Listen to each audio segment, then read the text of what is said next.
Yeah, well, no, Cameron, you've both mentioned that the National AntiCorruption Commission should be looking at it. The opposition has suggested that Albanese refer himself to that. But now we find out that the head of the commission is himself a member of the Qantas Chairman's Lounge, as is the CEO, as are 4 of the deputy commissioners. I mean, Peter Dutton says it doesn't matter, but what do you think? Can this commission of Qantas Chairman's Club members now investigate Albanese over his links to Qantas?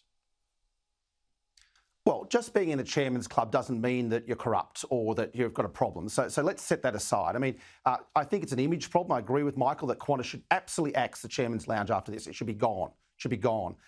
There's a grift that it involves, the graft that it involves, shouldn't be in Australian politics any longer. But no, I think the NAC is set up by Albanese, by Dreyfus, to get to the very bottom of these sorts of things, to restore public trust in decisions that ministers have made. And Albo clearly made decisions by sins of omission and sins of commission. So things he set aside and put off for another day helped Qantas, and key decisions also helped Qantas directly. Yeah, while he was receiving, as Michael says, personal benefit, not for work, personal benefit to get first-class trips around the world. That's why we have a National Anti-Corruption Commission, and that's why Albanese should be witness number A for the NAC. Well, he denies, of course, I should put it for the record, that there is a connection between any deals he was, freebies he was given and decisions he made. But the point is that the people can ask these questions is exactly why he should have refused the gifts, because of the perception and the possibility. Absolutely, Andrew. Now, the inflation figures today, Michael, headline inflation has fallen to 2.8%. That's under the 3% limit of what inflation should be, but that's only because of the subsidies to power bills, especially the government's been paying out, and they're only temporary. The real inflation rate, the trim mean, is still 3.5%, too high to cut interest rates, although the Treasurer, of course, today was whooping it up. Here he is. Today's numbers show that we are on track for a soft landing in our economy. We are confident but not complacent about the substantial progress that we are making as a country.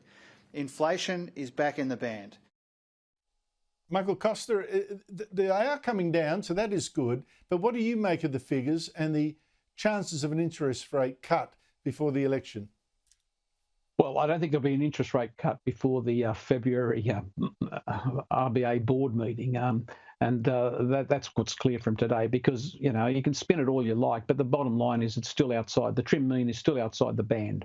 And we've also got a very buoyant labour market, and we saw those recent figures in the labour market showing that it's still very buoyant. I think you'll be very optimistic to think we're going to have one this year. The problem for the government is twofold. Firstly, if they get a rate cut after the February meeting, I still don't think that's going to be enough. It's likely to be a small rate cut, and while they can argue whatever they like, in terms of the hip pocket, it's not going to make much difference. And secondly, they've got a set of deficits coming in budgets going forward, and that will be taken into account by the Reserve Bank in terms of spending and demand in the economy. So I think they're in a difficult situation. I noticed that the Treasurer started talking about the soft landing rather than interest rate cuts. So he clearly doesn't expect one either. Cameron, can I just quickly finish with you? I know that you're a fan of Jim Chalmers. It is interesting that he was out there announcing good news, fronting the cameras. The Prime Minister, meanwhile, was in hiding. How long before Chalmers thinks that he'd be the better guy to run the government? Well, I think Chalmers is the better guy to run the government, and I've said that on your program. Look, the Labor caucus has got a huge problem with Albanese because it's all about Albo when it comes to Albo, not about the ALP. And we've got to get out there and actually fight cost of living. And Jim Chalmers was doing that today while Albo was in witness protection. Yeah, and when do you think he's going to decide he should take over? Well, I think caucus has got to move, and I think the next 3 weeks in November are critical for caucus members to have come back from electorates to work out whether Albanese can actually do what needs to be done during the campaign. Because goodness knows, the last week and the week before with the $4.3 million retirement home are disastrous. And that was an election campaign. Labor would be gone. Yes, I think he might just be saved, Albanese, by this, all coming a bit late in the season, but you never know. we shall see. Michael Costa, Cameron Milner, thank you very much to you both.